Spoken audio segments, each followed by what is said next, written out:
आज हम सीखने वाले हैं टैग क्वेश्चन, जो किसी भी कम्पिटिटिव एग्ज़ाम या बोर्ड के एग्ज़ाम के लिए बहुत ही इंपॉर्टेंट है। तो सबसे पहले हम ये जान लेते हैं टैग क्वेश्चन होता क्या है।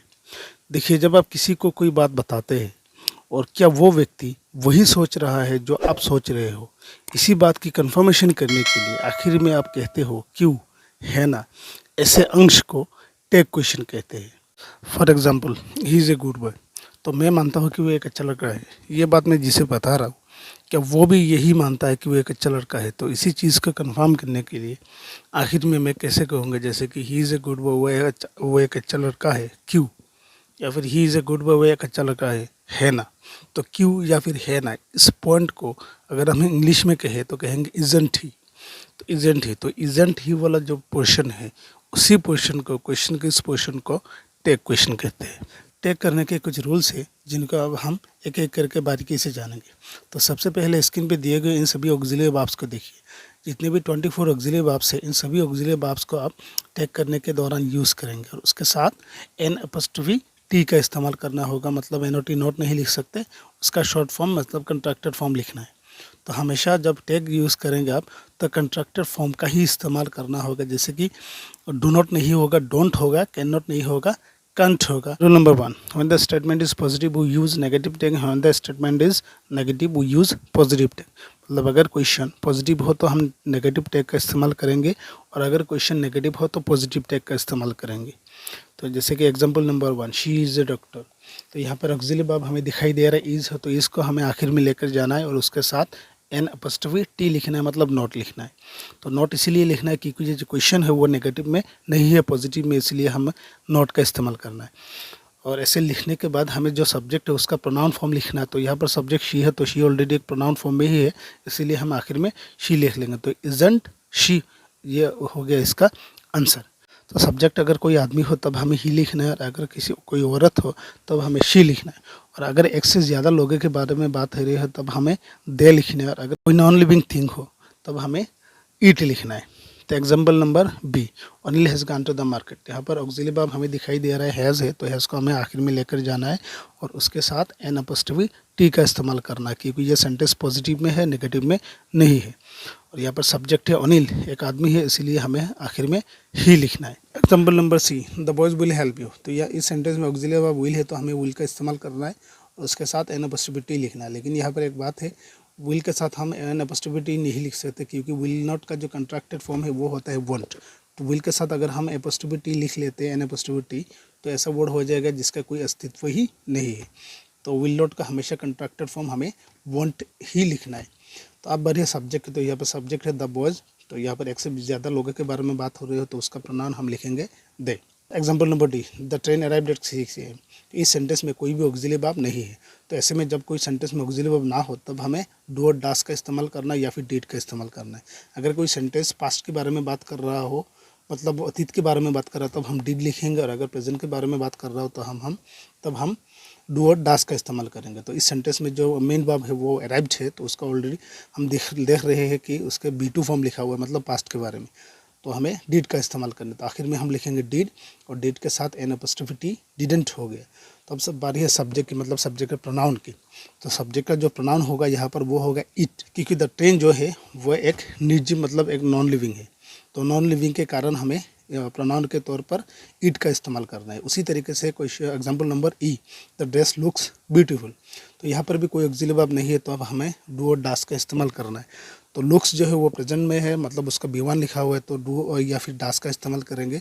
तो हम ये इस्तेमाल करेंगे डास का, क्योंकि जो द ड्रेस है वो थर्ड पर्सन सिंगुलर है। तो थर्ड पर्सन सिंगुलर होने के कारण हमने डास लिखा है और उसके साथ एन अपॉस्ट्रोफी टी।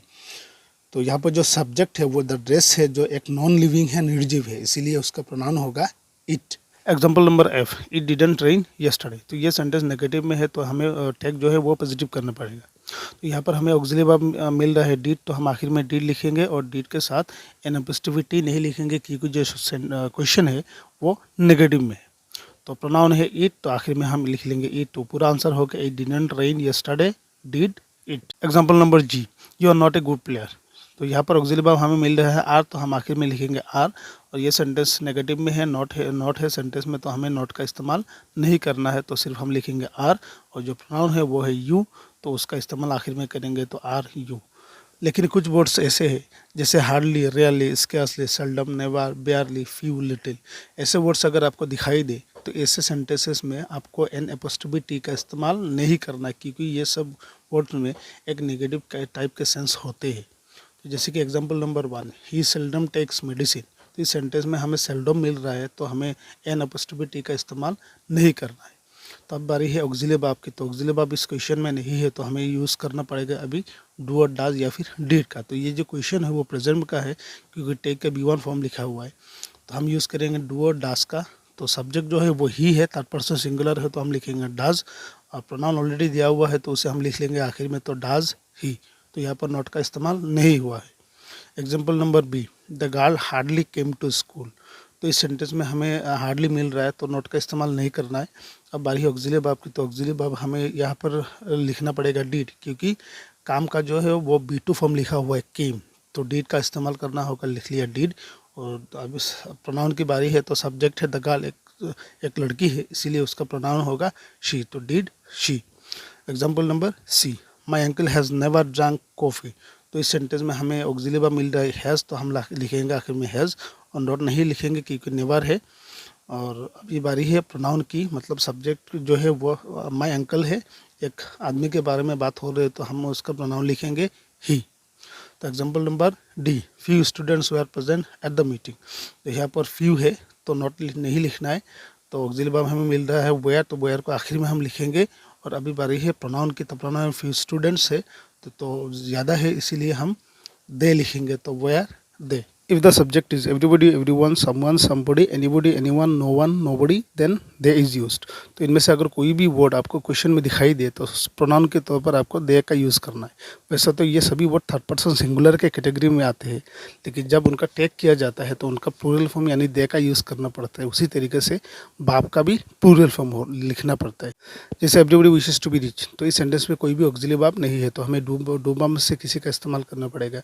तो ये सेंटेंस जो है प्रेजेंट में है क्योंकि बाप का B1 फॉर्म लिखा हुआ है, तो डू और डाज में से किसी का इस्तेमाल होगा। तो यहाँ पर हमें लिखना पड़ेगा डू, क्योंकि एवरीबडी तो वैसे तो थर्ड पर्सन सिंगुलर के कैटेगरी में आते हैं, लेकिन यहाँ पर वो उसका प्रोनाउन हमें दे लिखना है, इसी कारण हमें डाज नहीं लिख सकते, डू लिखना पड़ेगा। तो डू के साथ एन एपोस्ट्रोफी, तो डोंट दे। तो example number B, nobody has got the prize, इस सेंटेंस में ऑक्सिलरी वर्ब है हैज़, तो हम यहाँ पर हैज़ नहीं लिख सकते क्योंकि नोबडी जो है उसका प्रोनाउन हो जाएगा दे। तो सब्जेक्ट प्रोनाउन के हिसाब से हमें लिखना पड़ेगा हैव, और नोबडी जो है वो एक नेगेटिव सेंस में आते हैं, नेगेटिव वर्ड है, इसी कारण हमें नॉट का इस्तेमाल यहाँ पर नहीं करना है। तो आंसर होगा have they. Example number C, everybody can't come fast, यहाँ पर ऑक्सिलरी वर्ब हमें मिल रहा है कैन, तो हम यहाँ पर कैन लिखेंगे और नॉट का इस्तेमाल नहीं करेंगे क्योंकि सेंटेंस में ऑलरेडी नॉट है, मतलब नेगेटिव में है, तो कैन। तो जो सब्जेक्ट है उसका प्रोनाउन हम लिखेंगे दे, तो उसका पूरा आंसर हो जाएगा everybody can not come fast, तो आंसर होगा उसका can they. Number 3, imperative sentence में विल यू या फिर वांट यू का इस्तेमाल किया जाता है। विल यू का इस्तेमाल हम तब करेंगे जब कोई काम किसी से करने के लिए जब हम बोल रहे हैं तो वो एक सिंपल टाइप के रिक्वेस्ट हो या फिर प्लीज़ का एक सेंस उस क्वेश्चन में हो। और वांट यू हम तब लिखेंगे जब कोई काम जो हम करने के लिए जिसे बोल रहे हैं तो वो काम शायद वो इंसान ना करे, मतलब उसका आंसर जो है या फिर रिप्लाई जो है वो ना में आए। जैसे कि example number A, close the door, यहाँ पर एक सेंस रिक्वेस्ट टाइप का सेंस है या फिर प्लीज़ टाइप का एक सेंस है। जैसे कि इस सेंटेंस को आप अगर प्लीज़ से लिखे तो कैसे लिख सकते हो, प्लीज़ क्लोज द डोर, तो यहाँ पर प्लीज़ का सेंस है, इसीलिए इसका आंसर हम लिखेंगे will you. Pass me the book, तो इस क्वेश्चन में भी एक रिक्वेस्ट टाइप का एक सेंस है तो उसका भी आंसर होगा will you. Example number C, do it now, तो इस क्वेश्चन में जो काम करने के लिए बोला जा रहा है शायद वो इंसान वो काम ना करे, तो यहाँ पर नेगेटिव रिप्लाई का एक हम आशा कर सकते हैं कि शायद वो इंसान वो काम ना करे, तो यहाँ पर हम लिख सकते हैं वांट यू। नंबर 4, अगर कोई सेंटेंस लेट अस या फिर लेट्स से शुरू हुआ दिखाई दे तो उसका आंसर आपको सिर्फ शेल वी ही लिखना है। जैसे let us go for a walk, उसका आंसर होगा shall we. Let us go for a picnic, answer होगा शेल वी।